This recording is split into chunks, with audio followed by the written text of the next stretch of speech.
Welcome to the Slop Temple. We pray this video helps. In this video, I will show how to make delicious caramel vodka. First, let's gather our simple ingredients. You'll need 1 liter of your favorite vodka, 2 cups of granulated sugar, and 1 cup of water. Make sure you also have a clean, airtight glass bottle or jar ready for your infusion.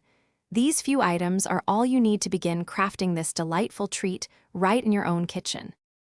Now, let's create that rich caramel flavor. In a saucepan, combine your 2 cups of sugar and 1 cup of water. Heat this mixture over medium heat, stirring gently until all the sugar has completely dissolved. Once dissolved, stop stirring and let it boil until it transforms into a beautiful, deep amber color.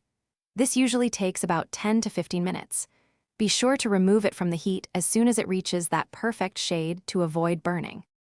With your caramel ready, it's time for the infusion. Very carefully, pour the hot caramel into your clean glass bottle.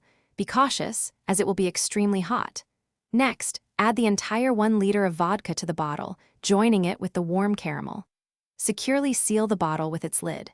Then, gently but thoroughly shake the bottle to ensure the caramel and vodka are perfectly combined. This step is crucial for an even flavor distribution. Finally, the waiting game begins. For the best flavor, allow your caramel vodka to rest for at least 24 hours.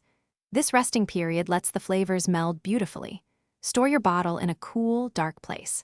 Before serving, give it a gentle shake to ensure any settled caramel is fully incorporated. You can enjoy your homemade caramel vodka chilled, over ice, or as a delightful addition to your favorite cocktails. Cheers to your delicious creation. Thanks for watching.